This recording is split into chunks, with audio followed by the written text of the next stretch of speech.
Timothy Sparks, Barefoot Poets.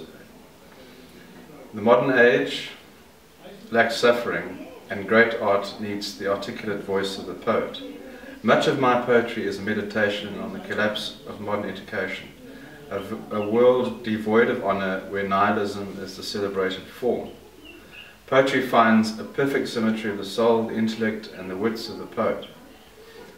A painter in the same manner refers to those who came before him. This seems to be the tragedy where the young today want to separate themselves from the immutable law of history. This law is the mean standard, the guard against the mediocre. By writing poetry for almost 20 years, taking down various books, recounting the faces and moods of poets, otherwise facing oblivion, it was my task, like the hero of The Shadow of the Wind, to play the pimpernel amidst the vagaries of current fads and schools. I suppose it wasn't really the school of life, but that of love that raised the cause. I've been told that poetry is the least democratic of the arts, coming from salons and publishers' cutting tables, but great poetry seems to stand outside of time.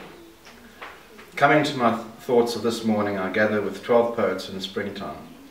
And in this world where people measure in meters rather than feet, perspective seems lacking, as we are losing the definition of the horizon.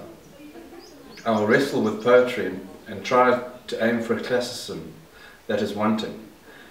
Being a poet is entering upon a high calling. It is given respect. We will be better for it, finally. Poetry must be to preserve of the infamous, the vagabond and the seer, working with moonlight and light, making the shadows lengthen, lessen the heart. And to end, an anecdote to misery and clamouring barbarism, it will always be, although less so in the printed form these days. That is why I will join my voice to this at last. Taking as mine Yeats's sentiments, I will make beauty, art, and symmetry mine in the darkness of the present age.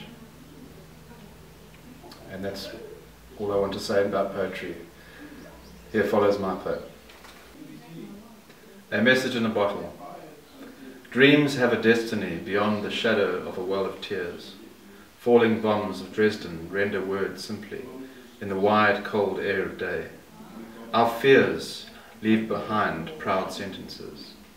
If time stopped with the rhythm of a walking man, you'll wander with senses between the broken buildings. A hymn across a blue sea points the horizon beyond. Declare the intent of love from depth, an echoing letter for all the world. And all the waves in glass become stone, white flags rise from the sea, furled with knots blowing like open vowels, sailing hands teasing words the draught.